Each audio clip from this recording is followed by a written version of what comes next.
ini saya akan menjelaskan tentang metabolisme. Apa itu metabolisme?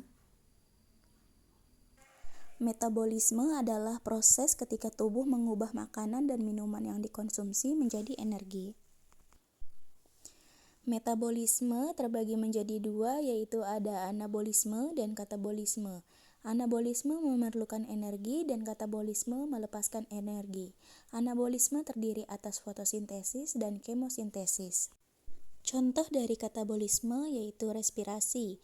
Respirasi terdiri atas respirasi aerob dan respirasi anaerob atau fermentasi.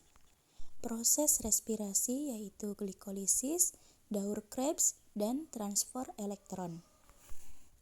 Anabolisme adalah proses pembentukan molekul kompleks di dalam tubuh dari sel yang lebih sederhana sehingga membutuhkan energi. Tumbuhan menghasilkan gula dan oksigen melalui proses fotosintesis. Gula dan oksigen diubah dari air dan karbon dioksida yang terjadi karena klorofil, sehingga klorofil pada daun menangkap cahaya matahari. Selanjutnya, gula akan digunakan tumbuhan untuk tumbuh dan berkembang.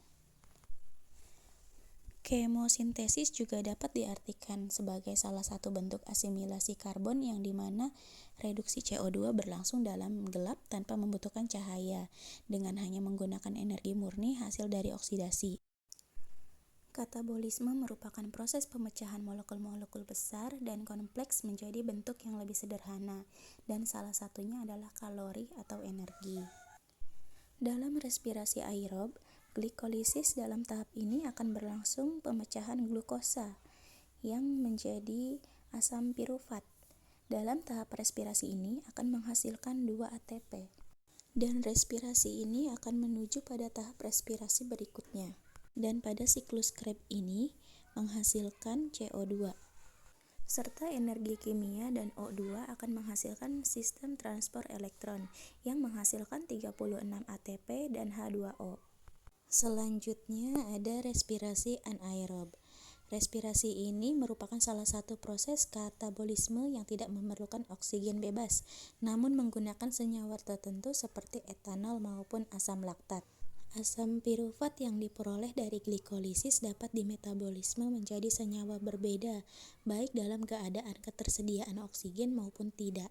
Apabila dalam kondisi ketersediaan oksigen, maka enzim mitokondria bisa mengkatalisis oksidasi asam pirufat menjadi H2 maupun CO2 dan menghasilkan energi dalam bentuk ATP.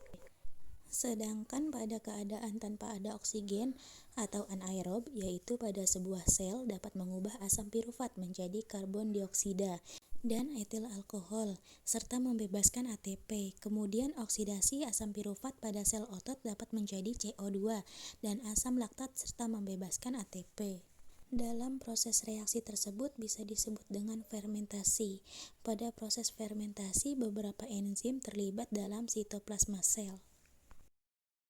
Oke, sekian pemaparan dari saya tentang metabolisme. Mohon maaf jika ada kekurangan. Semoga apa yang saya sampaikan dapat bermanfaat bagi kita semua. Terima kasih.